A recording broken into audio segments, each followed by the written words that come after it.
afternoon, everyone. Aloha and welcome. My name is Leila Tagawa. I'm with the Department of Human Resources, and we're delighted to have all of you today join our first ever self-session State Executive Leadership Forum. Before we get started, I'd really like to acknowledge the people and everyone that's made this event possible today. So I'd like to thank Director Barbara Creed from DHRD for sponsoring and establishing the SELF program.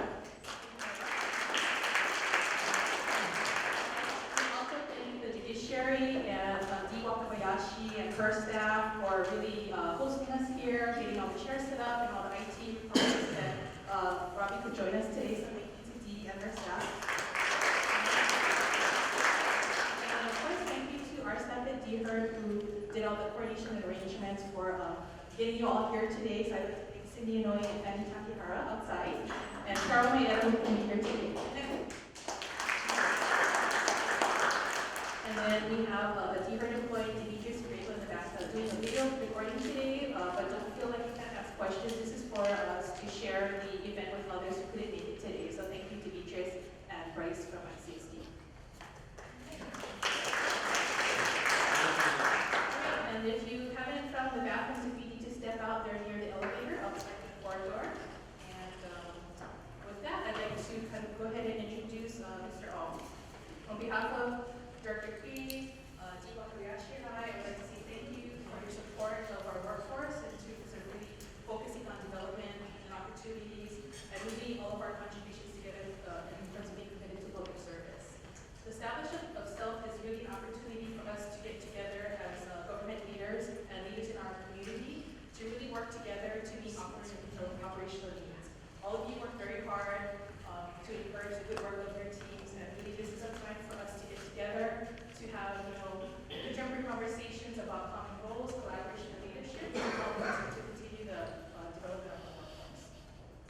We are all pleased and honored to have Mr. Robbie Alm join us today. For those of you who don't know, throughout his career, he's had many leadership positions, and he's worked at First Hawaiian Bank, Hawaiian Electric. He was also the director of the Department of Consumer Affairs, and he is recently now joined as the president of the Collaborative Leaders Network. And he's here today to share with us his leadership vision in terms of how we can work together and collaborate to make Hawaii a better place.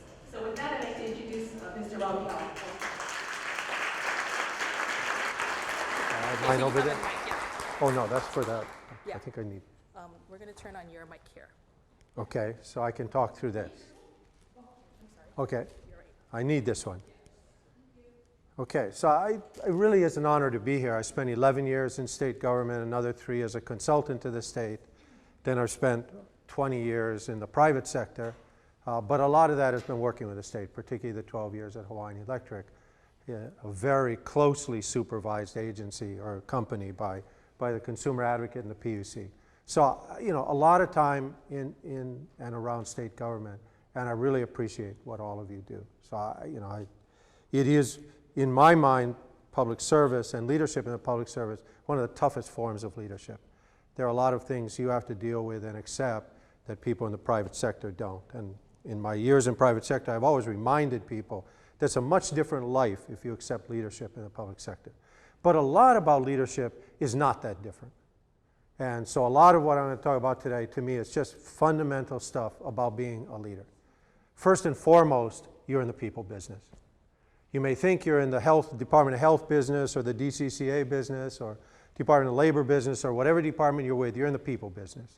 If you're in leadership, it's about people. You have specific tasks to do. You have specific missions by statute or by rule. You have specific things you're asked to do by an administration or by a legislature or even by the courts. But at the end of the day, the resource you have at your disposal is people. And you need to feel like, number one skill, how do I work with people? How do I get them motivated? How do I deal with people who are an asset to me? How do I deal with people who are a challenge to me? There was years ago a president of the Scandinavian Air Systems, one of the most successful airlines ever, Jan Carlson. And one of the things that Jan Carlson said is, you really should be able, if you're a leader, to use the word love in relation to the people you work with. I love working with people. I love working with my people. I love being around them, even when they frustrate me and anger me and perplex me, and I don't know what the heck to do with them. I love them still. And I'm not sure I'd go that far, but I think it's actually not a bad thing to think about, is that if you don't love working with people, leadership is a very hard road in life. People are so quirky. People have so many individual needs, and they change every day. So one day things are going great, and the next day things may not be so great, having nothing to do with you and everything to do with them, because they're people. And at the end of the day, people are responding to a very complex set of needs. I think leadership here in Hawaii is a special kind of leadership. I believe that strongly, and I believe part of it comes from this. Oh, I have to turn this on. That's right.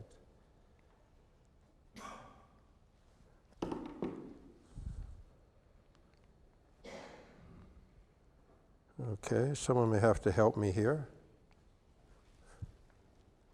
I think it got turned off. Okay.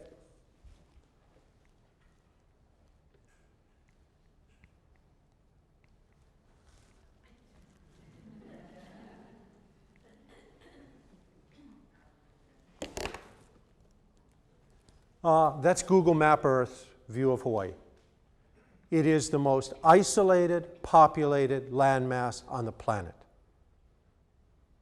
There is no place in the world that is far away from other things and has a population on it than Hawaii.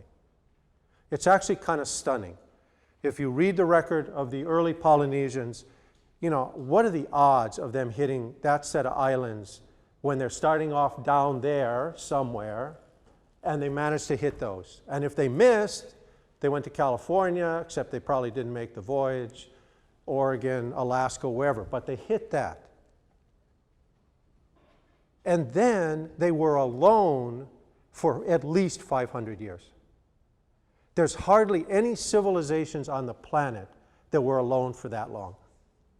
Because they came, they voyaged, and then at some point they stopped voyaging.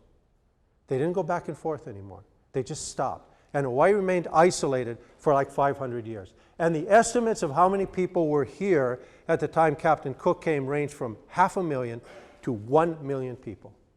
Living on the islands, no mats and containers, nothing, coming in and out, entirely self-sufficient on their own resources and their own social organization. They therefore created some of the most remarkable institutions that the world's studying to this day in terms of handling of water, aquaculture. The fish pond system in Hawaii is one of the best on the planet.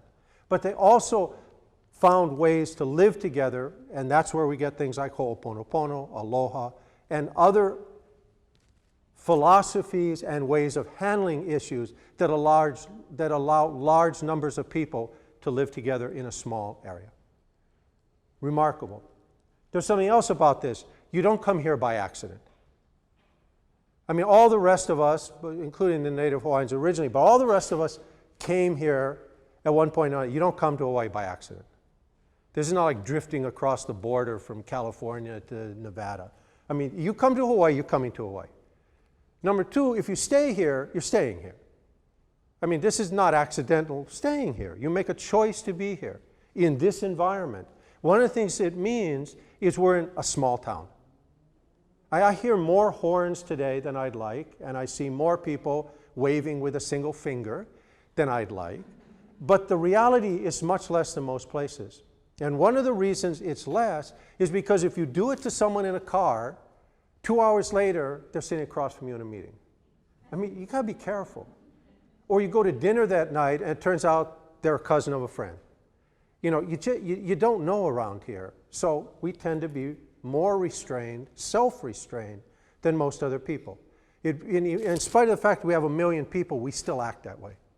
We still act with tremendous levels of restraint because of that. And for most of us, that's good. Now, some of our kids can't wait to get away from this.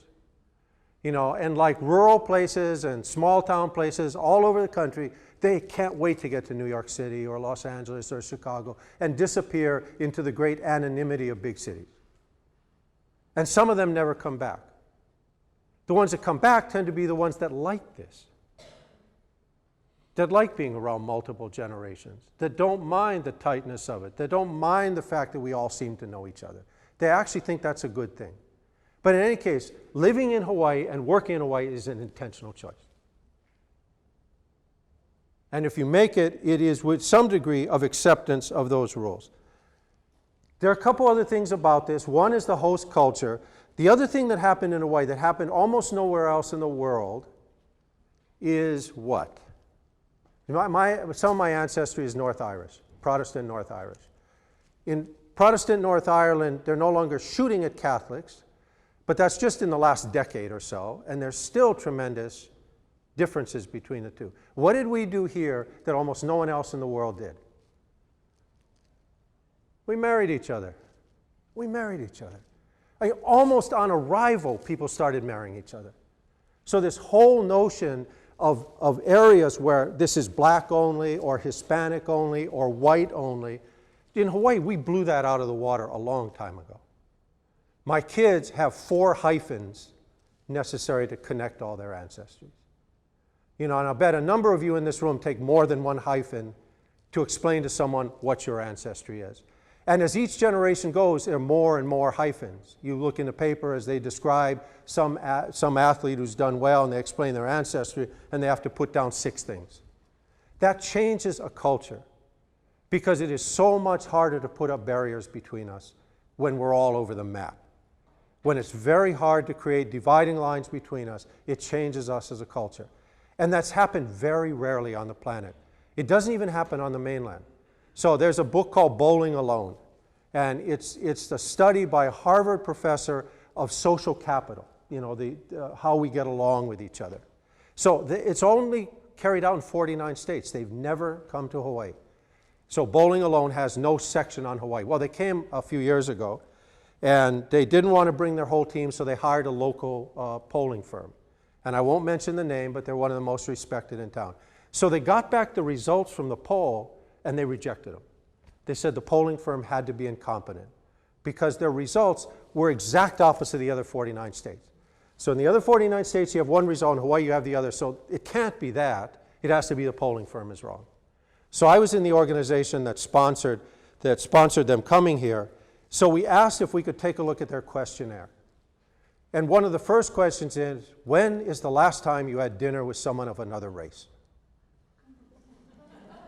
Last night? Hawaii is just really bad at this. What it turns out is in the other 49 states, the more homogeneous a community. So North Dakota, they're all Scandinavian, Lutheran, white. There's high social capital. In any community that's not homogeneous, Los Angeles, where it's black, Hispanic, white, social capital is low. Okay, that's all wrong in Hawaii. We're very homogeneous and social capital is very high. So Bowling Alone rejected us. That's okay. We can be rejected because we like who we are.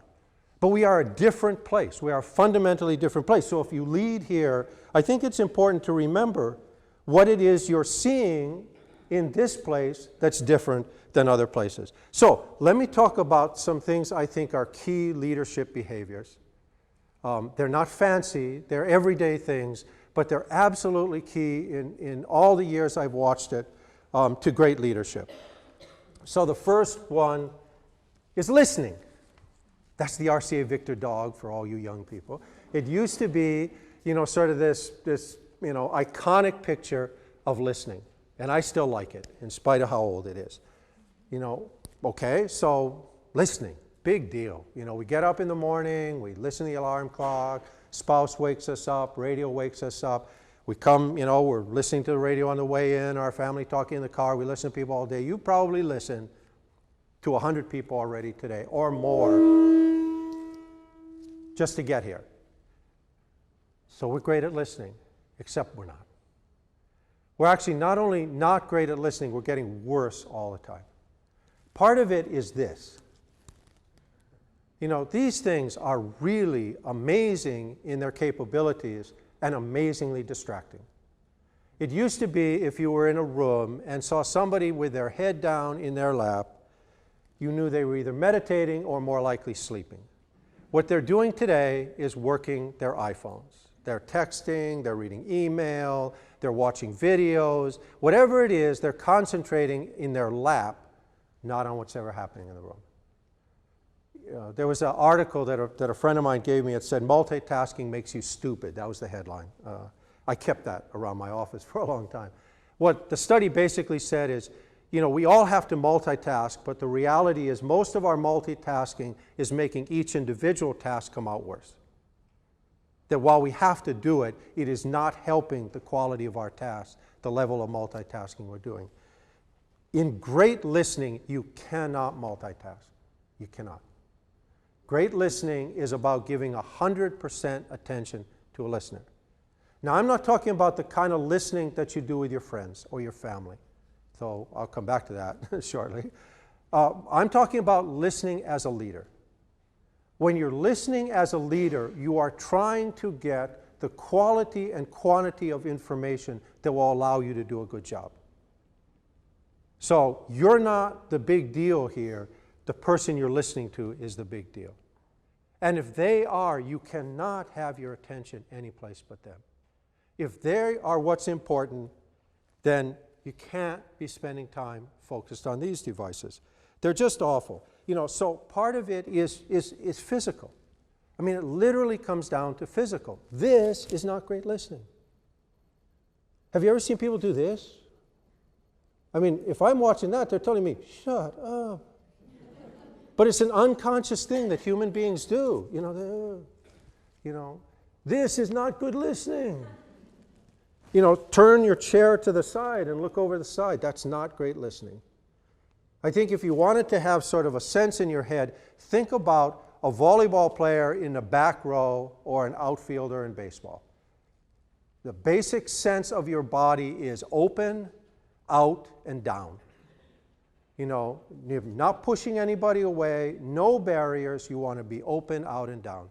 A classic receiver position, whether you're sitting, standing, whatever it is, you want to indicate to someone there's no barrier to it. You really are saying to them, please, please talk to me.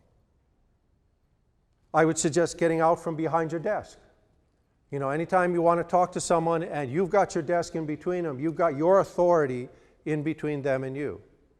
If you're trying to put them off, that's a real good way to do it. If you actually want to hear what they have to say. So, I was DCACA director. I'd actually been in the department for 4 years before that. So I'm a new director, and a problem came up, so I called one of the staff members to come and help me understand what was going on. So she came up to my office, and I was smart enough. I got out from behind the desk. There was some chairs around a little coffee table. I'm sitting there. And I start talking to her. And I noticed, she's sitting on her hands, and her hands are wet. I mean wet. And I look at her, I go, Amy, what's going on? Are you nervous? She said, I'm terrified. I said, Amy, you and I have known each other for years. She said, Robbie, it's not you, it's this office. In all my years in this department, the only time you ever got called in this office was to be yelled at. My stomach turned the moment I rounded the corner coming towards this office. That was a big learning lesson for me. Even if my heart is good in the office, who's been in my office before? And what kind of spirit did they create in that office? What's the experience of people who had been in my office before? Again, if I want to listen to them, I don't want them sweaty palmed and nervous. I don't want them sick to their stomach. I want them to feel comfortable and at ease because I need them to tell me whatever they need to tell me. So for a while, I stopped having meetings in my office. If you go to their office, by the way, that's kind of cool because their office is their comfort zone, right? Woman cave, man cave, whatever you want to call it. It's got your family pictures. It's got the memento of your last trip. Whatever it is that makes you comfortable, whether it's your desk or your office, you've created that. So you're probably at your most comfortable at that place. If that's not a good place to meet in the center somewhere. You can go talk at a railing, go talk in a hallway, go for a walk. A walk is a really good way to talk to people, especially on some uncomfortable issues. But be careful about your office. Remember, it's your comfort zone and maybe has a history that you need to be aware of. And again, if the purpose of listening is to hear their stories. Their comfort is your goal. You shouldn't worry about your own comfort or whether you're in a place that's easy for you, because you're not the issue. Again, it's them. It's not about you talking to them. It's about you listening to what they have to say. So, one of my heroes, all-time heroes, is that guy, Jack Burns, Governor Burns. He was governor of the state from the early 60s to the early 70s. So in his last campaign, so this ages me, this is 1970, and I'm in college. And I go and campaign for this guy. And, after my classes and my part-time job, I would go down at the end of the day, and the campaign would give us like a map of an area of town and a number of brochures, and then like 4 of us would drive there and pass out those brochures and get in before dark. And, most of the people I went with were members of the 442nd, because they were really key to Governor Burns. So it'd be me and like 3 older guys. And the reason that's important is because every time we came to a steep driveway or a long driveway, they would look at me and go, "That's a young man's driveway." And since they were my father's age, I wasn't going to argue with them. You got to have respect for your elders. So, yeah, I do all of those. So, one time we were in the Kalihi area, in the Cam 4 Road area, and they have these long flag lots. Really long driveway to a house in the back. So we come to one of those, and we all look down this driveway, and it actually looks like it might go to the next zip code. I mean, it was long. And so, of course, the 3 guys looked and said, "Well, that's a young man's driveway," and they just walked on. So I go down this thing, and I'm getting near the end, and I can hear the sounds of a party. I mean, guys are having fun in there. All male voices, alternately very loud, but having a good time. I get a little bit closer, I can smell the Primo beer. Now, we're not going to go into my misspent youth, but I knew the smell of Primo beer a good deal before I got there. So I get up to the door, and the last thing I want to do is offend anybody, right? I'm campaigning for Governor Burns. So I lightly tap on the door, and I go, "I'm campaigning for Governor Burns, just going to leave some literature, hope you'll consider voting for him, thank you very much," and I'm backing up.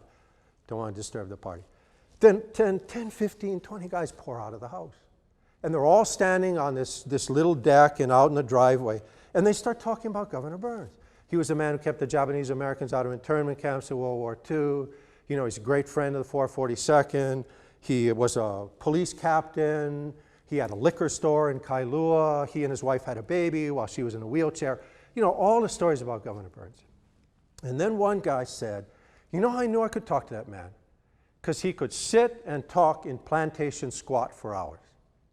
Now, I don't know if you can see me do this, but plantation squat is when you go down on the back of your ankles, because in the plantations, you never wanted the clothes to touch the dirt. If it got in the dirt, pow already. I mean, that dirt was never coming out. So you go down like this, right? And you sit on the back of your ankles. Try it. About a minute in, you'll be crippled. That's what that man looked like all the time. He wore a suit and coat. If there's a picture of Jack Burns in a Lois shirt, I've never seen it. Jim Burns is hiding it. That's what he looked like all the time. His idea was casual, was take off the coat. But he's still a long sleeve white shirt and that kind of tie. He's a very formal man, over 6 feet tall, ramrod straight back. He was always like that. Can you imagine the effect of this howling man coming on a plantation looking more like he owned it, and then sitting down and sitting in plantation squat and talking to plantation workers for literally hours? It must have been remarkable. I mean, their sense that this was a man who wasn't looking down on them, who wasn't acting like they were somebody different, but could sit and talk with them the way they talk to each other, must have had an amazing impact. So lots of times in my head, when I'm trying to figure out what I need to do with someone, I have this vision. What's the equivalent of plantation squat in this conversation? What's the most respectful thing for me to do with someone? Where is it that's best to talk to them? In what way? Sitting down, standing up, walking around, this place, that place. What's the best way? What's the equivalent of plantation squat? He was a remarkable man in a number of ways. The other thing that he's well known for is he listened to everybody. He was really a great listener. There's a story since statehood, all governors get a free membership at Waialae Country Club. Actually, they may have taken that away. Maybe the Ethics Commission got on that. But used to be governors got a free membership at Waialae Country Club. And the story was that Jack Burns, and this is before they had all that security, would drive to Wildlife Country Club with his clubs in the back. He'd get up, he'd park the car, go out, he'd walk up to the first tee, and he'd ask them if he could play with them. You know, and they'd say yes, and as he used to tell people, for 18 holes, they told me I was a communist, and I was the worst governor in the history of Hawaii, and what a terrible thing the Democrats had taken over. But he loved it. He loved listening to other people. The head the business person in those days was a guy named Lowell Dillingham. He used to have a monthly breakfast with Lowell Dillingham. You know, he didn't just listen to people who told him what he wanted to hear. He listened to a lot of people who told him what he didn't want to hear. Because that was also part of being a great leader, is go figure out what everybody's saying and pull it all in. Just don't listen to people who could tell you what you want to hear. What are you after? You're after their stories. What you want them to do is tell you what's important to them. And this is whether it's an employee of yours or a customer or a group of customers you do business with or regulators or anybody that you want to try to understand. You want them to tell you their story, their personal story and their business story or their government story. You just want to get them talking. And what that means is open-ended questions. You don't ask anything that can be answered yes, no, true, false, or multiple choice. You want to ask them, you know, what's the proudest you've ever been working for DCCA? Were you ever embarrassed working for DCCA? You know, what's the greatest experience you've had? If you could overhear somebody talking about the department, what would you like them to say? What do you think they would say if you could hear it right now? You know, what do you feel people think about state government employees? Whatever it takes to get people to start talking. And people love to talk. I mean, occasionally you'll find someone who'll cut you off after a couple minutes, but most of the time, you know, just ask a few questions and they start talking. And maybe they won't initially, maybe it'll take you 2 or 3 times if it's someone important to listen to, but try to get them talking. You know, when I was at the First Hawaiian Bank, we used to have to do a lot of entertaining. So I remember after one of the dinners, the next morning, one of the bank's big customers comes up to me and goes, "Robbie, your wife is the greatest conversationalist I've ever met in my life." So I was so happy to go home that night and go, "Cindy, you're the greatest conversationalist this guy's ever met in his life." She just started laughing. When she stopped, I said, "What's so funny?" She said, I talked for 5 minutes, he talked for 45 minutes. But that for him was a great conversation because he got heard. That's the important thing. He got heard. If I'm having a leadership conversation, if I can talk 1 minute and they talk for an hour, that's a great conversation. Because I want to hear what they have to say. It's not about my words. It's about what they have to say. Of course, you know, if I had asked that man, how much did my wife talk and how much did you talk? I bet he would have said it was about half-half. People don't have the understanding that they did that. They just know afterwards they had a great conversation because they felt heard. And if you hear the stories, they can be amazing. I've been on a number of not-for-profit boards over the years, and I joined one where the board, the agency involved has a very big donor, a man who gives a lot of money to that organization. But they're terrified of him. You know, they like his checks, but they're really scared of him. And what they're scared is he's going to condition the checks on them doing certain things. So every time they talk to him, they put up a wall of words so that he can hardly say anything. I mean, they try to be nice to him and they're generous words, but they don't let him talk because they're scared he's going to say, "I'll keep giving you the check, but you have to do this." In other words, he's going to tell them how to run their business. So I joined the board, and I'm watching this, and it's really awful to watch these conversations because they're not letting him talk, and they're doing really stupid things to avoid him saying anything. And I'm thinking, you know, one day this is just going to fall apart. And then they try to invent not jobs, but things for him to do, and they're dumb. I mean, they're really dumb. And so I go, you know, is it okay if I meet the man? I mean, I've seen him around the community. I've certainly heard his name, but I've never had a conversation with him, you know, kind of introduced once socially. But he's somebody, you know, that I've heard of over the years. That's fascinating. So they had a lot of reservations about it. And so they agreed to it, but we're going to send 2 board members to supervise me. I'm sure to shut me up if I started making dangerous conversation. At any rate, my 2 handlers fell off. And so it was only me with this important man.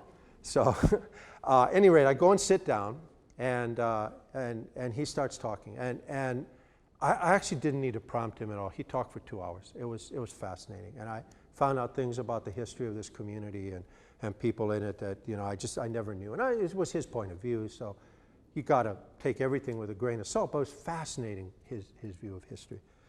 About 2/3 of the way through, he shared with me that this organization was important because of something he and his father worked together on.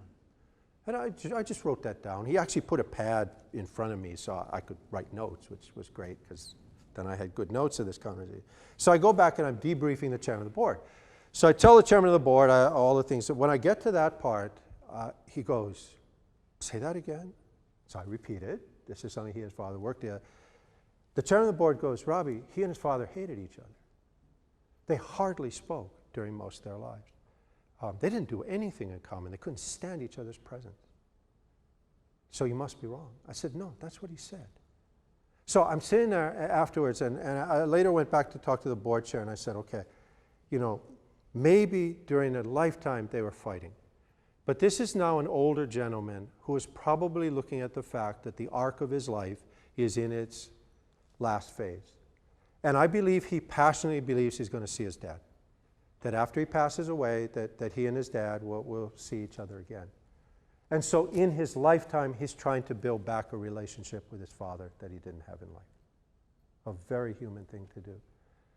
Nothing in the 2 hours I spent with him indicated he had any desire in running that organization. But that organization was a bridge back to his father.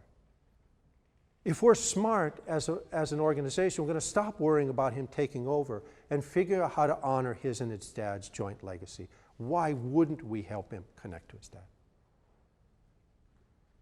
The thing that really surprised me afterwards is most people on the board had known him for 20 years or more. Not one of them had ever heard him say that. How come? Because they just never listened to him. They never listened to him.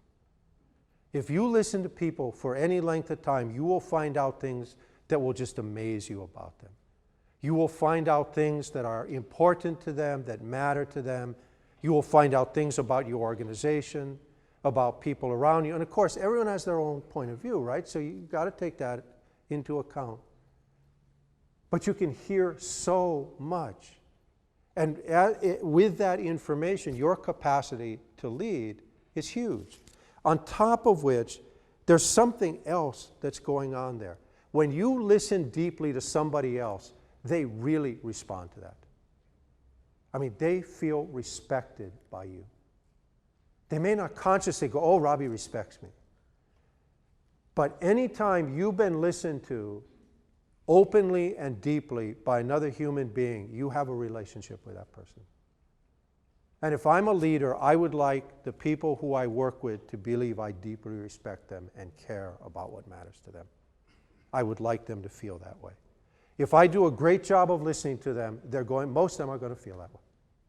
And then my capacity to lead them is hugely enhanced by that information, but it's also hugely enhanced by that expression of respect. So one of the things I'd suggest is do it at home too. I mean, I'd be sitting and having conversations with my wife, Cindy, over the years, and every once in a while she'd stop talking. And I'd go, "Why'd you stop talking?" She'd go, "Because you stopped listening." Busted, right? TV in the background, computer screen up, attention went to something else, and I stopped focusing on her. And she then stopped talking to me. I broke that off. I broke that conversation with my wife off by my own behavior. So I've tried to be a better husband and a better listener. It's also been amazing the impact it's had on my relationship with my two daughters. Again, multitask, try to do too many things at once, it doesn't work. Focus in and listen. That respect you grant to another human being, even a member of your own family, by that kind of listening will always work out for you. Always work out for you. A couple of small things. One is watch out for this stuff. You're having a conversation with somebody, you go, that conversation is now over.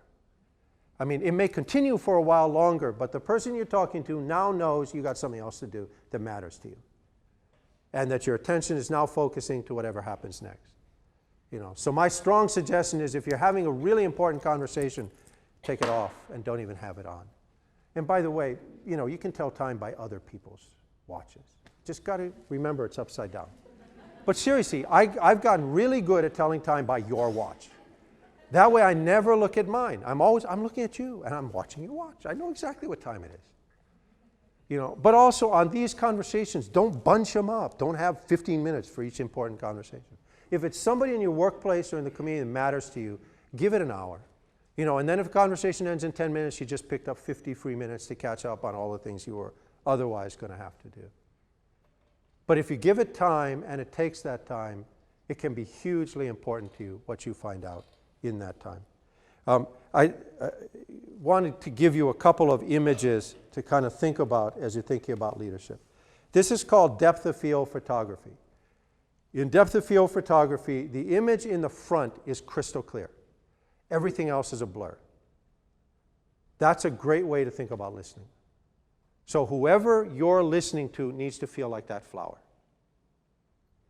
That they're the only thing that matters. That everything else is a blur. As if there's a bubble that comes out behind you, goes over and comes down to the person you're listening to, or this room, or whatever, whoever you're listening to. And inside that bubble is nobody but us. You have my complete attention. You're all that exists. And whatever else is not of any importance to me, you're of importance to me. The corresponding side of that, what's going on inside of you, this is an aloha poster that Pono Shim and Ramsey Tom worked on. But in there is the pilahi paki aloha. You know, A is for akahai, L is for lokahi, that formulation. The H is for ha'aha, or humility. Pono Shim is Pilahi's nephew. And she shared with Pono a deeper meaning to each of the words. The deeper meaning to ha'aha, or humility, is to be empty. That's your job as a listener. You need to empty out. Just visually think about it. Okay, whatever happened to me this morning at home with my daughter and my wife, pow, gone. Whatever happened, you know, I was doing mediation this morning, doesn't exist anymore. After this, I go on to do something else, doesn't exist. It's all empty. You know, there's nothing in me right now except listening to you. So whatever you say, whatever you convey to me, the feelings, the words, that's going to fill me up. That's what's going to exist in me, is you. If you can actually quiet the noise, because there is so much noise in our heads all the time. We're thinking about so many, you know, this whole multitasking, processing everything. Clear it out. Clear the mechanism. That was in some sports movie. Just clear it out and be empty. Because if you're truly emptied out so that there's no noise inside of you and somebody speaks, you're going to get it. You're going to hear it. You're going to hear it at every level. You're going to hear the words. You're also going to hear the emotions. You're going to hear the hurt. You're going to hear the anger. You're going to hear the joy. You're going to hear the satisfaction. You're going to hear it all because there's no noise inside of you. So the person being listened to is the flower, and you've emptied out in order to be with them. Okay, so listening is number one. Number two, in my mind, is humility. Humble leadership always sounds to some people like a contradiction in terms. But it turns out by all the leadership studies that are done, and especially the best of them, humility turns out to be one of the keys to the best leadership. So Jim Collins, who's written Built to Last, Good to Great, the leaders of organizations with the longest survival level of quality have two attributes: will of iron, and their only concern is the success of the group. So will of iron and success of the group. There's a professor at Columbia, Werner Burke, who has also studied organizations with long-term success rates. He puts it in three. The leaders of those are ambitious, or the more politically correct term, driven. So driven leaders who have no interest in personal popularity, but whose interest is in the success of the group. Pretty similar to Collins when you think about it. So will of iron, success of the group. Low need for popularity, success of the group, driven. You know, both of those who have studied this would say that's the success. So, you know, what's it like to be a humble leader? Well, number one is you don't put yourself up on a pedestal.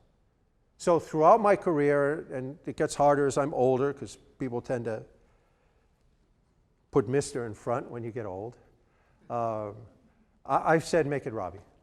You know, from the time I was at DCCA, during the time I was director at the bank, at the utility company, make it Robbie. And so I remember in the Waihee administration, at one point, he had every director had a team that he assigned a specific project to. And then the team members came from the other 16 departments.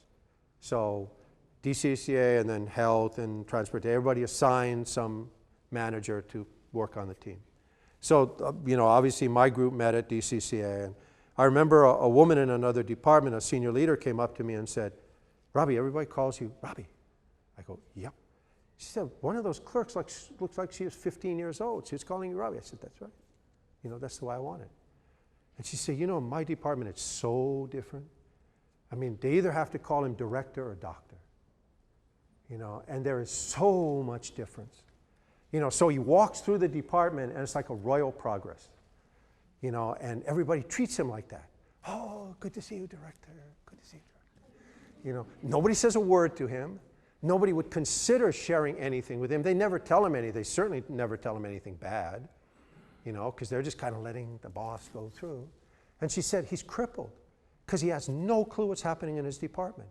He's created himself so much separate from everybody in there. Nobody will have a conversation with him. And he thinks it's fine. I mean, he sails through thinking everything is great. And there's serious problems in his department, but he doesn't know it. And that's the problem with getting up on a pedestal. If people won't share what's going on with you, you can't work on the issues you face. And if you actually need that separation to be director, to be a division chief or whatever, God help you. You know, because that, you know, please, you don't need it. If you need it, that's a kind of scary thought.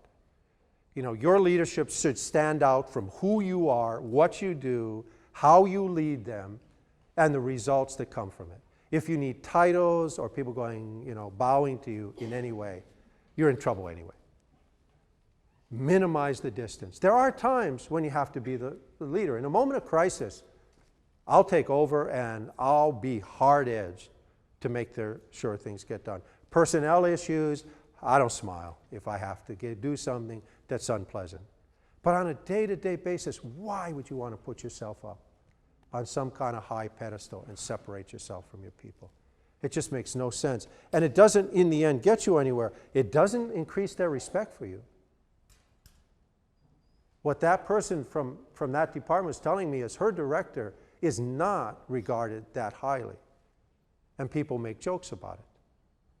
You know, because that person's demanding respect by title rather than respect by behavior. You know, one of the things that we all need to do as we're leaders, because we see so many leaders who are bad at it, is we need to admit our mistakes. I mean, just frame of reference, and I have no idea what anybody's politics are, the history of the world would be different had Bill Clinton been able to admit he made a mistake. You know, instead of saying, I did not have sex with that woman because oral sex isn't sex, or whatever was his excuse, and he put our nation through 2 or 3 years of it, including an impeachment trial. If he had just said, right from the beginning, I screwed up royally. I was absolutely wrong in what I did. Al Gore would have been president. I mean, the history of the world literally would have changed. You know, so I don't know whether you think that's a good thing or a bad thing, but the history of the world literally changed because that man couldn't own up to his mistakes. But that is more true of leaders than most of us are willing to acknowledge. We somehow feel that as leaders, our responsibility is to be perfect. Well, guess what? We're not. Everybody around us knows we're not. And when we pretend we're perfect, they're laughing at us. They certainly don't have a respect for us. But there's a worse part of that is if you won't admit mistakes, they won't either. And if the people in your shop aren't willing to tell you when something gets screwed up, then you're in real trouble. Because then things start to ferment inside from the mistakes people make, and when they blow up, they're royal. If most things can be dealt with early and quickly, they're fine. So if you want your people to come up and tell you there's something going wrong or there was a mistake made, I did something wrong, you need to model that behavior first. And we just don't see it enough in our leaders. We watch politicians go all over the place to avoid saying they screwed up. Just say, I screwed up. And most of the time with your people, your stock goes up. Wow, finally I see a leader who's willing to own up to their mistakes. This guy doesn't think he's that good. And guess what? They think you're better. You know, be human because you are human. And be comfortable with the humanness of making mistakes. And by the way, the higher up you rise, the more opportunities you have to make a decision, which means the more mistakes you'll make. That's just reality. Human beings make mistakes. The more opportunities you have to make decisions, the more mistakes you can make. So just accept it. Obama makes more mistakes than most of us by a good deal, as George Bush did. Because they get more opportunities to make decisions. Just batting average alone, they're going to make plenty of mistakes. But in your admitting it, you create a culture in which people can make mistakes and admit to it. Okay, so you want to start a fight in most places. Who's the best professional football player, especially among guys? Okay, so, wait, I'm one early. Okay. I wanted to do one thing first. The person in this town who talks the most about humility is Haunani Apoliona, the trustee at Office of Hawaiian Affairs. And she's been talking about level 5 leadership kind of stuff for years. So I once asked her to tell me what it meant to her. So this is her definition of humble leadership. And I usually don't read PowerPoint slides, but this one's important. Work with proper perspective of yourself and your talents in relation to other individuals and their talents. Okay, so in any workplace, there are some things I do really well, and there are lots of things I don't. And if I'm smart and done good listening, I know what other people in my workplace do well and don't. And if I'm a great leader, I'm going to combine up those talents, which I now know, to make the most successful. So if someone in my workplace does some piece of something really well, that's the person to call on. Be a leader when it's your turn of responsibility and do the best you can. When it's your turn to lead and you're the most skilled, do it. Be a team member when it's time for collective group action and do the best you can. When you're not the right person to be leading on a task, let somebody else lead. Lend personal commitment and dedication to achieving collective success, level 5 leadership. It's about the success of the organization, not your personal success. Be wise enough to recognize and accept the responsibilities of your role as required by the task to be done. Task. What's the task we have to approach? Up against that task, what do I do well within that? And what do other people in the area do well within that? What does the task suggest for me as a leader to do? Not focus on me, because next one, check the ego at the door. You know, your ego has no place in making serious leadership decisions. No place. Because it's not about you. It is about the success of the organization. In that case, forget about your ego and figure out how to make your group as a group work best. Recognize and acknowledge the hard work and contributions of those past and present. Acknowledge your predecessors. Even more, acknowledge the people in front of you. You know, just as we started off today's meeting with an acknowledgement of who put this together. Acknowledge, acknowledge, acknowledge. Just give away the credit. You know, and give it away constantly. There's a Zen saying that goes something to the effect, the harder I gripped on, the more it slipped away. The moment I let go, it all came back to me. Give lots of credit away. And then you'll go, well, but then nobody will understand my role. Don't worry about it. Give away credit. The respect all comes back to you. Your leadership is just fine. You don't have to stand up and say, hey, I deserve the credit for that. I'm the smart one here. Don't do it. You don't need to. You really don't need to. But give away as much credit as you can, and the respect from people who feel acknowledged for that credit will come back to you. When you grip onto leadership, it doesn't. Okay, so now, my favorite football player. It's this guy, Tom Brady. There are two reasons why I like Tom Brady. One is that the guy never knows when he's lost. I mean, he can go into the fourth quarter down by 28 points, 4 touchdowns, still thinks he's going to win. And quite often he does. I mean, he just is one of those people who doesn't know quit. Until the final gun goes off, the man is 100% competitive.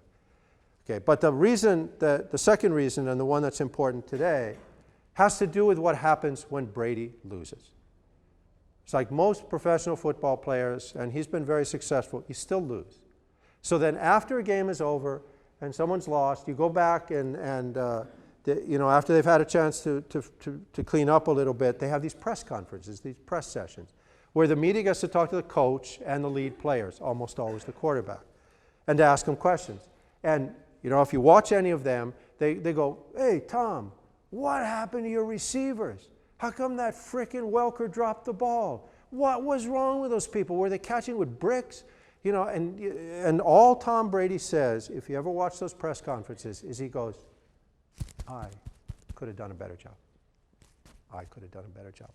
It's Paul. I mean, they stop with that trying to finger point, and it just stops it right there. So that near the end of last season, there was this really well-known game, and there were some great pictures on TV.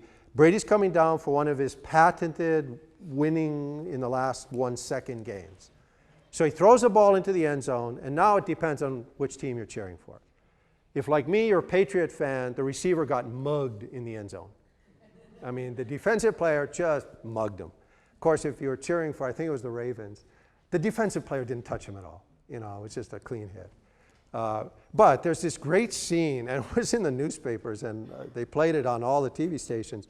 As they're walking off the field, Brady is just so incensed.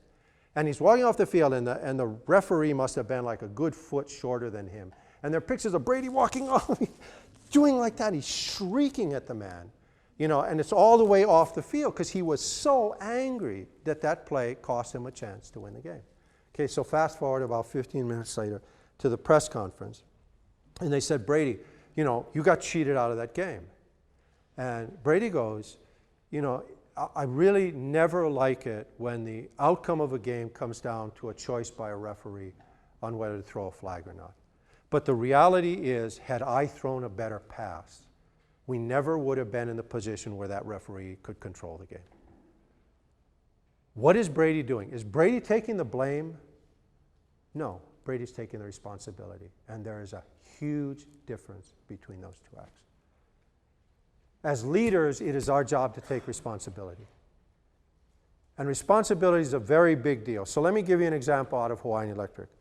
I joined Hawaiian Electric in 2001 in the midst of a battle to put a power line up on the side of Manoa Valley, the Wahila Ridge case. Hawaiian Electric was getting its butt kicked in that case. I joined at the tail end of it. I told them when I went in, "You're going to get your butt kicked," and they thought they were going to win, and they got their butt kicked. But because of the negative publicity, at that point, the public's view of Hawaiian Electric was probably as low as it had been in the history of that company. Just in any kind of polling, it was not a trusted company.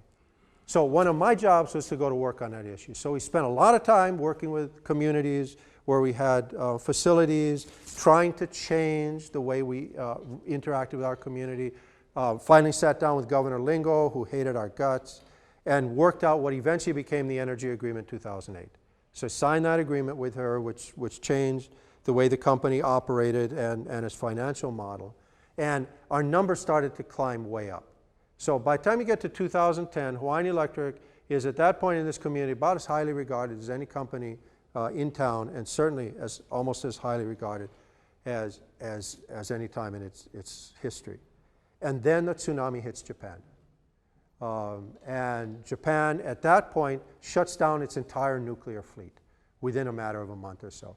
And Japan had used nuclear for 25% of its power.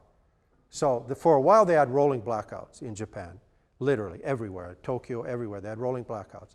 Because what they were doing is taking all their old oil-fired plants out of mothballs.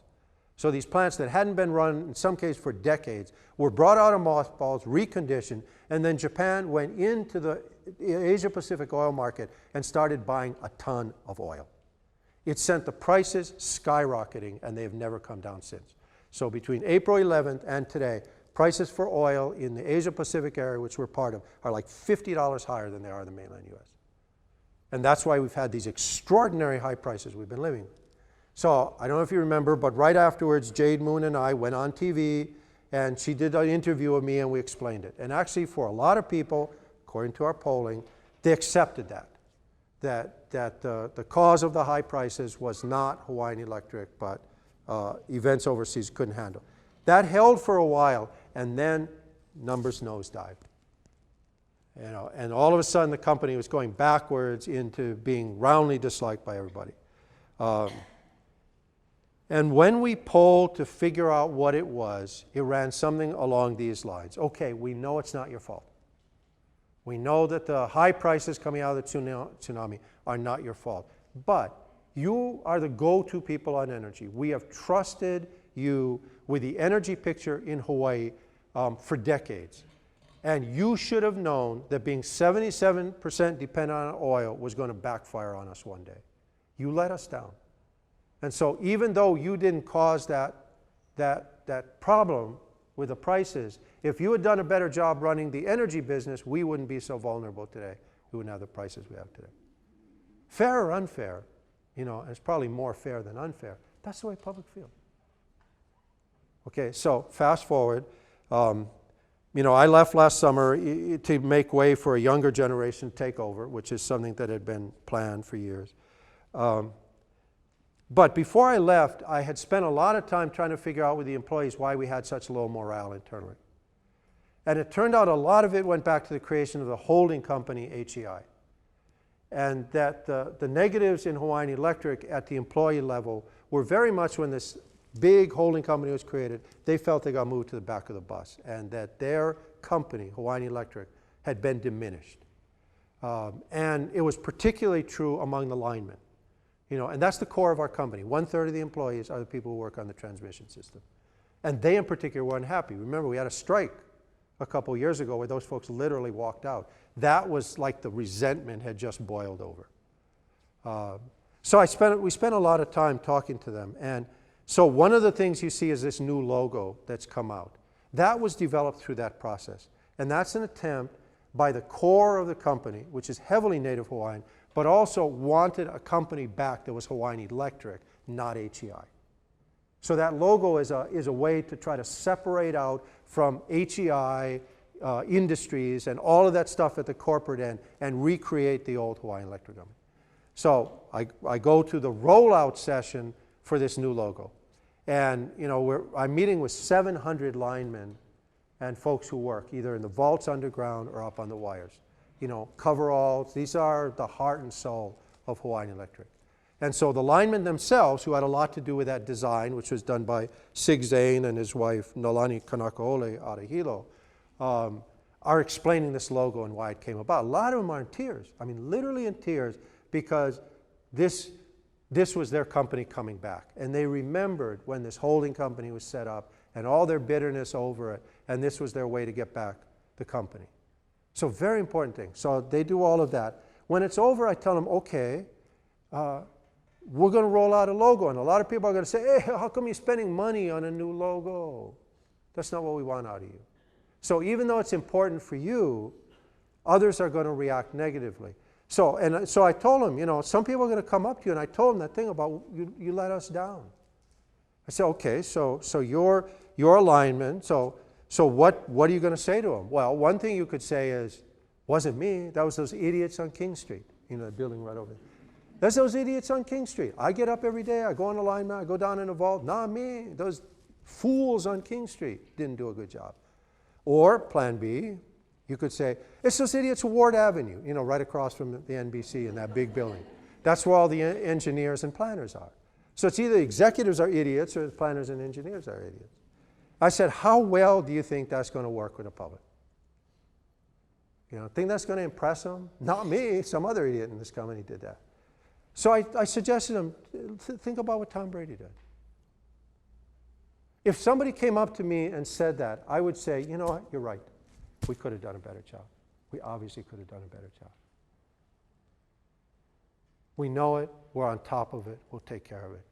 You know, if somebody comes up to complain to you and you take the responsibility, and remember that difference. If you take the responsibility, two things happen. One, they still want you to do it. Or they still know they have to work with you. That's a good thing.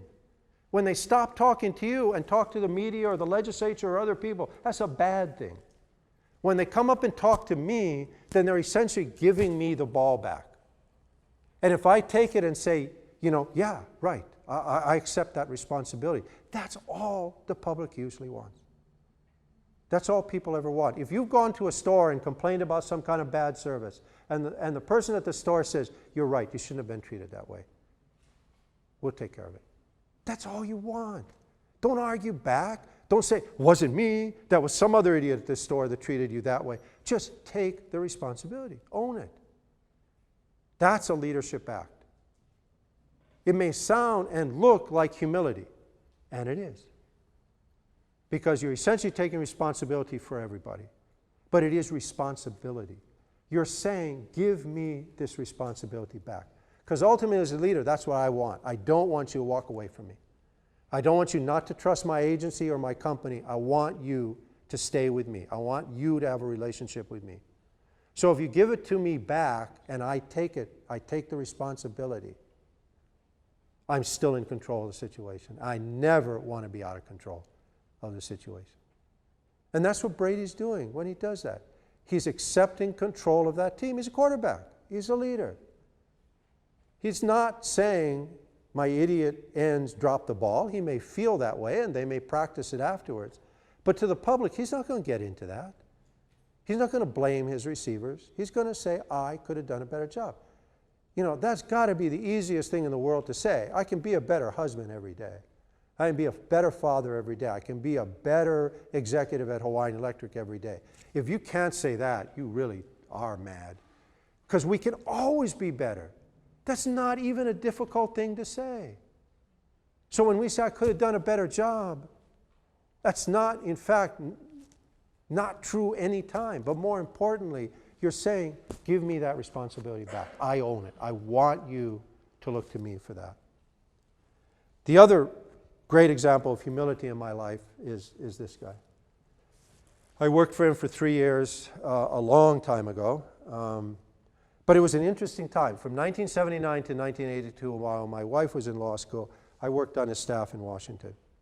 And the reason it was so interesting is that was the time when halfway through, how many of you have seen the movie Argo? Anyway, that's the time we're talking about, the Iran hostage situation. And when I got there and started on Inouye staff, Jimmy Carter was president and the Democrats were in charge of the Senate. And so Inouye had chairmanships. And then in the elections of '80, the public was so disgusted with Jimmy Carter that they not only booted him out of office, they booted the Democrats out of control of the Senate. That's when Ronald Reagan came in. Howard Baker became the head Republican for the Senate. So the second half of the time I'm with him, we're in the minority.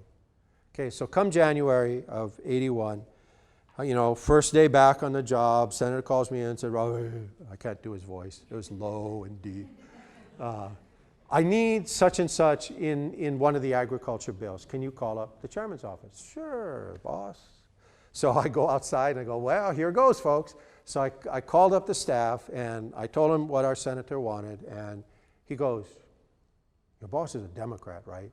In about the same language as pond scum. And I said, yes, he's a Democrat. He goes, I'll get back to you. So about half hour later, he calls back, entirely different tone of voice. And he said, my boss says your boss can have anything he wants. So yeah, you got it. And I knew the guy wanted to say more because he was clearly stunned at that reaction. So I just stayed on the line. I said, thank you, but I stayed on the line. And after about a 10, 15 count, he said, I asked him how come. And he said, because when he was in charge, when the Democrats were in charge, Dan Inouye treated us as equals. So now that we're in charge, he's going to get the exact same treatment. Yes, he was powerful by seniority. Yes, he's powerful by the years there. But his primary power came from the deep respect his colleagues had for him on both sides of the aisle. So whether Republicans were in the majority or Democrats were in the majority, he basically got everything he wanted.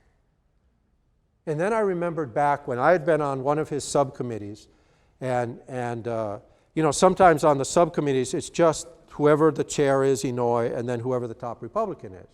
On that committee, it was a guy named Jake Garn out of Utah, and the committee was on foreign aid. Now, Jake Garn was conservative and like the polar opposite of Inouye, who believed in foreign aid. In fact, Jake Garn, I think, believed foreign aid was a sin. I mean, literally a sin that Americans would give away money to foreigners. In any case, they agreed on almost nothing.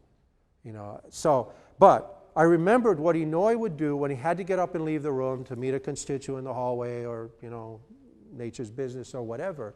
Instead of doing what every other Democrat would do, which is send a staffer out to find some junior Democrat to come in and run the meeting, he would simply hand the gavel to Garn and walk out. So here he is, leaving this Republican in charge of the hearing who hates foreign aid. And Garn would ask all his hostile questions about the terrible things we do with foreign aid.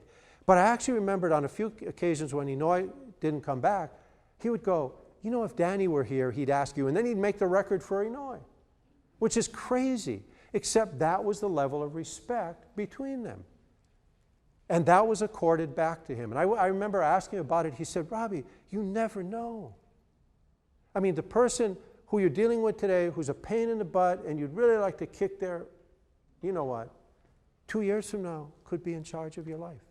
Or you might have to go to that person and ask a favor. So don't burn any bridges. And why not treat everybody with graciousness and politeness? Golden rule, treat others as you would treat others as you would have them treat you. And he lived his life that way. Yeah, he got angry at things, but he hardly ever burned a bridge. He didn't believe in it. He believed that we all are doing what we believe is best most of the time, and we should just assume it and act like it. And why not be gracious to people? And I've tried to keep that lesson most of my life, and sometimes I don't do it. But every once in a while I have this, I was in Kapilani Hospital checking my daughter in for a routine test. And this woman came up to me and said, I know you don't remember me. And I said, truthfully, I don't, but tell me. And she said, I worked for you at DCCA. And I really remember that you never looked down on any of us, and you would talk to every one of us like we were equal. I just want to thank you for that. And then she walked away. And that was from him. That was from him. If you keep that alive in your head as a leader, it is a form of humility to not think you're better and to think that everybody else is your equal, or even more importantly, that everybody else might one day be your boss. It makes for a very different kind of life if you do that. Okay, so the third thing that I think is really important as a leadership attribute, so great listening and humility, the third thing is perspective. Perspective. You are the only person on the planet that has your perspective. Nobody else has your perspective. So, certainly nobody who works for you, not even the members of your family, have your perspective. Every once in a while, I'm at home and I get home first and my wife comes in and she's pissed. And, and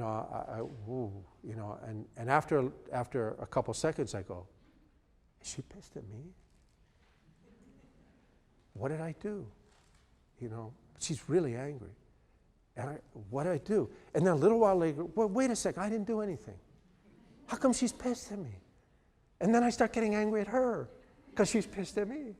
But fortunately, I'm not as stupid a husband as I sound, so I didn't say anything. And a minute or so later, she starts talking about a driver on the way home that got her really angry. I went, phew, it wasn't me. But we all do that. We all think it's about us. Somebody comes into a meeting angry, and we think it's about us. They come to a meeting with us, and there's something clearly irritating them, and we say, oh, they're irritated at us. Most of the time, it's not us. It never is us. It's something else. But we personalize everything to ourselves. Or we go into a situation with other people, we describe what we think is going on, and they look at us like we're crazy. But part of that is because we've defined it as the way we see it. And we don't account for the fact that everybody sees life differently than we do. And they may see the exact same set of facts and see something entirely differently. Where's my pointer? There. Now, depending on your perspective, that goldfish is a subject of awe and wonder, or it's lunch. I love this picture because You know, it's the same thing, goldfish in a bowl. But to two different people looking at it, it's an entirely different thing. Life is like that all the time. Both my parents, who have passed, asked, and they died about 15 years apart, but they all asked that their ashes be scattered at the New Anupali, you know, right below the lookout. And, you know, so we did that, and we go up regularly to put flowers where their ashes are. And, you know, I always get upset because there's, you know, like junk on the ground, like litter, and sometimes graffiti on that wall. There's the high wall, and then below it is the low wall, and they're right on the other side of it. You know, I get so bothered by that. Mom and Dad, how come you got to look at that? And then one day I was in the mail, you know, that in Ward Warehouse. And you know those scenes in the movies where you walk by something and then you go, walk back. And I looked on the wall, and there was a picture taken from the highway back up towards the New Anupali lookout. Except it's a little bit over. It wasn't right where the lookout is, slightly to the side. I go there so often, I know all the mountains around it, what they look like. So I asked them to give me the name of the photographer. I called him up, and I went and met with him, and I told him what I wanted, which was for him to bring the camera back and shoot from below the lookout. Because what I saw in the picture made me think about something. So he did, call me a couple of weeks later, and I went and picked it up. And what it is the same lookout, but from below. Because what I realized in the picture is Mom and Dad never see the concrete, they don't see the litter, and they don't see the graffiti. They're on the hillside. And it's a beautiful picture of the hillside and the sweeping view out towards Kualoa. I was imposing on them my point of view, which was up on the concrete with the litter and the graffiti. They're down on the hillside. I still don't like that stuff. I try to clean it up. But I took that picture, and literally, as you walk out of our door into the garage to, you know, where our cars are, it's right there. It's like odd on the wall, but it's right next to the light switch as you go out the door. And the reason it's there is every day it allows me to both say goodbye to Mom and Dad, but secondly, to remind myself going out, nobody in the world sees what I see. They see their own view of the world. And if I'm going to do a good job as a leader, I need to understand that the perspectives of everyone else in this room are different than mine. So when someone doesn't see things the way I do or does something really contrary, the first thing I should do is not assume they're being disrespectful or they don't like me.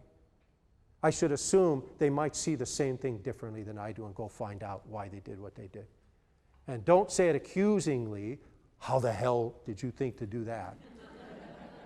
You know, I noticed you did X, Y, and Z. You know, tell me how you saw the situation and why that's what you did. I'm really curious as to why you reacted that way, or whatever. But find out before you assume they're either being obnoxious, objectionable, you know, attacking you, or anything else. Because most of the time, we just all see the world differently. And we should have the respect needed to look at that and understand that. One of the greatest examples of, you know, not assuming anything comes from at least the stories I've ever heard, comes from right before World War II. So we're in England, and England is terrified that the Germans will invade by an ocean invasion, kind of like D-Day, but in reverse. Because if you stand along the English coast, you can see the European coast. It's a very narrow channel. So they thought the Nazis would get on a bunch of ships, come across, and invade England. So a lot of the planning during the 1930s in England was how to deal with an attempted invasion by ocean. So one of the things they did was they worked on their artillery. You know, so how many rounds could you get out of a cannon in rapid fire? So they did all these, like, time and motion. They photographed it. They did slow-mo. They broke it down. They were trying to eliminate every extraneous move so that they could fire as many shells as they could, as quickly as they could, to take down the ships that were coming across. But there was one part of the formation that nobody could figure out. Right before the cannon was fired, two members of the group walked back and stood at attention in back. And they kept asking everybody why they did that.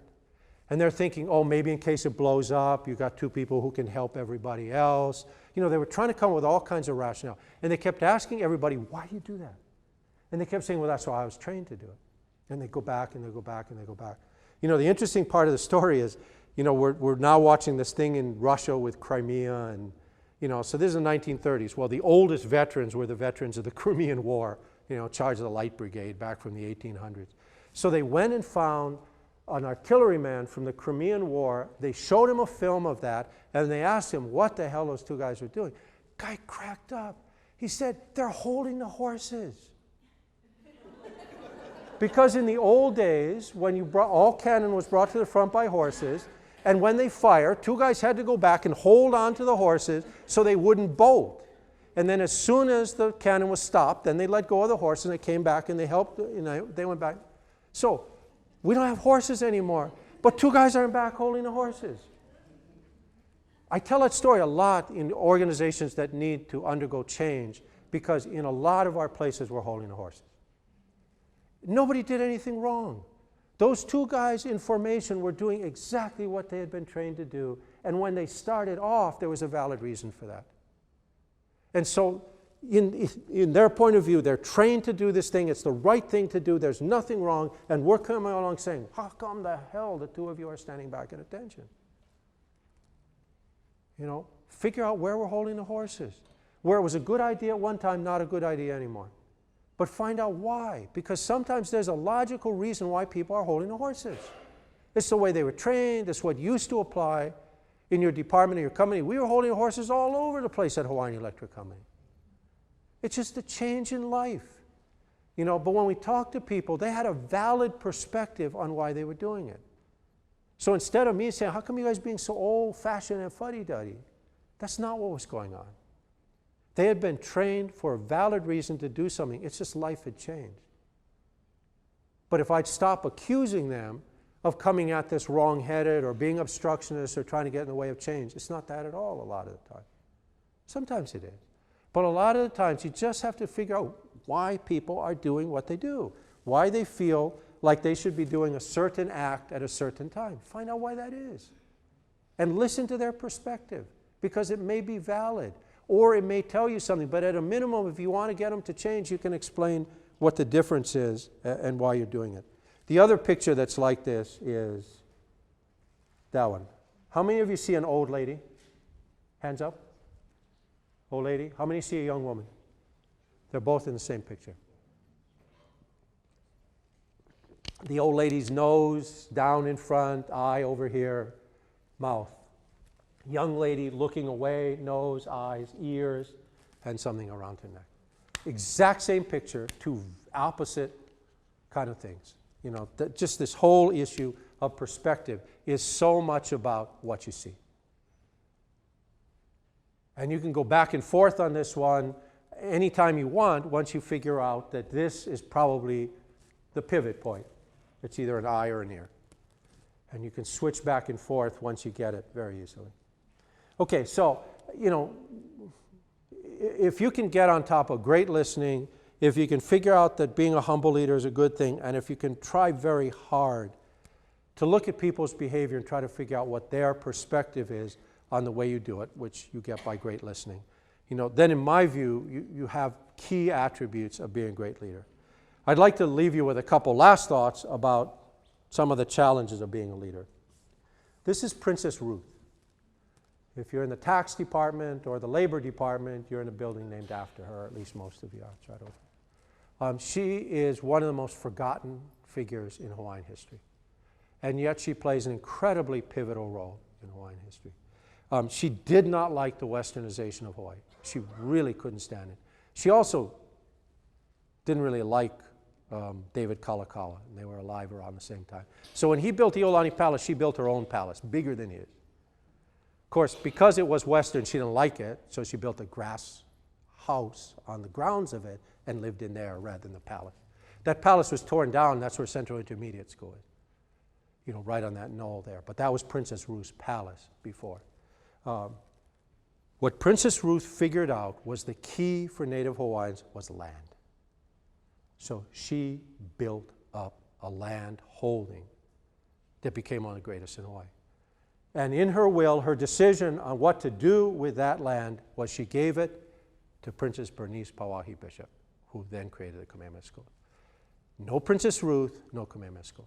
I mean, Pauahi and Charles Reed Bishop chose what they chose in terms of what they did the money, but the land base was handed to them by Princess Ruth. And yet she's just virtually disappeared in history. So one of the lessons for that, and I'm not sure Princess Ruth would have been that upset about it, because in her mind, what was important was the Native Hawaiian people, not her own name. But I think the point is, you know, you don't necessarily get credit. You have to do what you do because it's the right thing to do, not because someone's going to give you credit or give you as much credit as you deserve. You know, most of us have been in a situation where we work hard at something, and then either our term runs up or we move to another job, next person comes in, they get all the credit for what we did. Okay, it happens. You know, but you got to know in yourself what you did was the right thing, and you built something good, and credit is secondary. Second thing to keep in mind when you're doing this, to me, is this one. This is a hakule. So when you go talk to people who judge hakule contests, the first thing they do is they flip it over. Because the most important thing about that lei is its backbone, its spine. If the spine is well done, the lei is fine. So then they take the lei flipped over and they shake it a little bit. If it's not well done, the stuff drops on the ground. Junk lei. If the spine is well made, the flowers hold on to the lei. You flip it back over, you give it the prize as the winning lei. The point of that is our role as leaders is that backbone. Some of us may want to be the pretty flowers too, and if you get to be that, fine. But our obligation is to be the backbone. To create a healthy organization, a strong backbone. That's a leader's responsibility. If you want to be the flower on top too, fine. I say most times, let someone else be the flower. I want to be the backbone. I want to make sure we're successful, and that backbone is the key to the success. The flowers may be pretty, but the backbone is what allows that lei to either survive or not. And the last one comes from this. That's hokulea. Now, most pictures of hokulea, it's big and in the center of most photographs. Think in your head of almost any photograph of hokulea, it's big in the center. That's real life. Tiny speck, huge ocean. You know, when you think about it, it's a remarkable story of using things in the Bishop Museum, things that were written down, and creating a canoe that was a replica of the ones that brought Native Hawaiians to Hawaii. So they create it, they take a remarkable first voyage, helped by a Micronesian master navigator, Maupialug, and they get to Tahiti. And it's the beginning for many people of what's been called the Hawaiian Renaissance, tremendous source of pride to the Native Hawaiian community, a tremendous attachment by Hawaii back to the ancestral lands of Tahiti and the other lands in the Pacific. Okay, then they want to go on a second voyage. Second voyage is a disaster. They did not plan it as well. They had no escort boat. They were so sure of success and so worried about what other people would think that they launched in bad weather. Hokulea gets out in the channel, capsizes. But nobody knows they capsized because they got no escort boat. They got nothing on that boat that would tell anybody that they were in trouble. So they're sitting out in the middle of the channel. They're out of shipping lanes. And this thing is upside down, and they're clinging onto it in stormy weather. So at one point, one of the members of the crew can see the lights of an island, gets on a surfboard, and heads for that. That was Eddie Aikau. He never made it, passed away. That's the Eddie Would Go legend. Afterwards, they're found, luckily, by an inter-island air, someone looking out of the window of an inter-island air flight, sees something down there, fortunately reports it, and they find him. Everybody's devastated. I mean, they all know they never should have launched in the weather. They launched because the whole crowd came down to watch them. So how can you disappoint the crowd by not launching? They launched into a storm. Crazy. They were too worried about how they looked, not what they were doing. They lost Eddie. For the members of that crew, some of them, like Dave Lyman, passed away not too long ago, never got over that. Haunted Dave his entire life that they didn't stop Eddie. Listen to Nainoa talk about Eddie sometime, and he, you know, it tore his life apart that they let Eddie go out and die. So after that, they said, no more, we're done. There'll be no more voyages of Hokulea. And that's the way it stood for a while. And then Pinky Thompson, who was a trustee of the Kamehameha Schools, and I know his father, and one of the elders, obviously, in the Hawaiian community, called the folks who had been on the voyages together. And he said, it cannot, for the Native Hawaiian people, end on failure. It cannot. The last chapter of this cannot be Eddie's death. We have to go again. So the group worked itself up, and they flew. The other thing that went wrong is Maupialuk had said, I'm not coming back. And that's a story for another day. But he had walked away after that first voyage, not happy. So the second voyage, Mao was not around. So they went to Micronesia and they persuaded Mao to come back and be part of the third voyage. Okay, so Mao comes back and he's helping train them. Nainoa's clearly going to be the navigator and leader of the vessel. So after they've been training for a while, Mao takes Nainoa to Lanai Lookout. That's past Hanama Bay on the way to like Sandy Beach. And there's one of those little Kamehameha signs. And the reason it's called Lanai Lookout is because on a clear day you can see Lanai, so hence the name. So he takes them to Lanai Lookout and he says, okay, Nainoa, can you see Tahiti? And Nainoa looks, no, okay. And so a couple weeks later, he takes them there and he says, Nainoa, can you see Tahiti? And Nainoa says no. Finally, about the fourth or fifth time, Nainoa goes, Mao, I can barely see Lanai on a good day when it's clear. I can't see Tahiti. I can see it in my mind, but I can't see it out there. Mao says, okay, now we can go. Your job as a leader is to have a vision in your head. You may not be able to see what you want, your workplace or that task or whatever you're doing. You may not be able to see it right in front of you, but you have to see it up here. And while everybody else is running around with their heads cut off and reacting under pressure to all kinds of nonsense, you got to be above that. You know, you got to deal with that in your role as leader, but you've got to have a piece of you that's above that. And Mao was not going to let them voyage until Nainoa, who's going to lead it, could put Tahiti in his head. You know, could see it in his mind.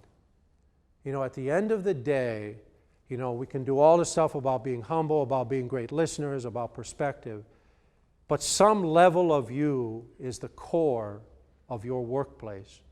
And part of that core is your ability to see something special out there that you want your workplace to be. And no matter what else, you have to have that. Whatever level of leadership you're in, you have to have some sense in your mind of where you're trying to take people. And at some level, people around you have to have some feeling, again, whether they say it out loud or not, that you have that. That this isn't just being like a pinball bouncing off the walls for no good reason and we'll see where we wind up. That you have some sense in your leadership of where you want to go. And it may change, you know. Okulea could have been blown off course and gotten to Easter Island. That's not the point. When they're sailing, when he's leaving Oahu and heading out to sea, he's got a picture of Tahiti in his mind. And whatever that version for you in your workplace is, it's critical you have it. As I said when I started, I think the fact that you take on leadership in a public place is amazing. It's a crazy thing to do in a whole lot of ways, and most of you should probably have your heads examined. But you do it.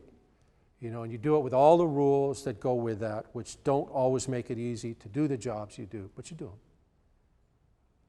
And the public is hardly ever going to say thank you.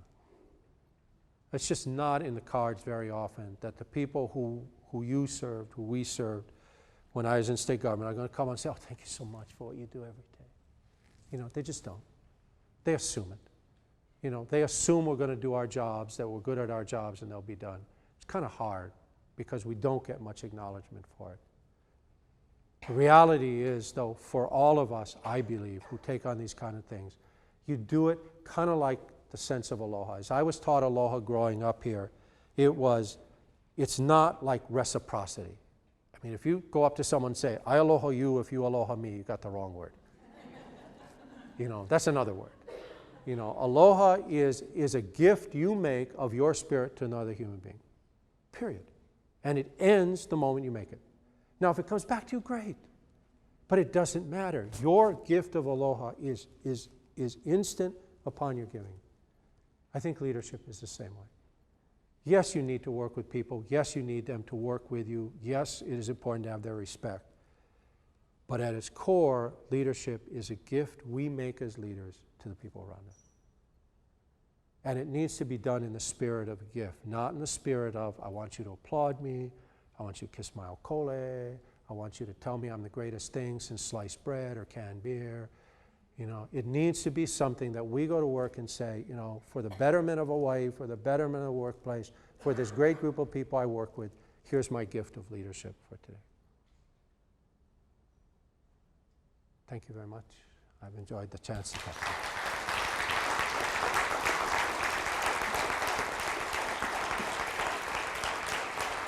Thank you.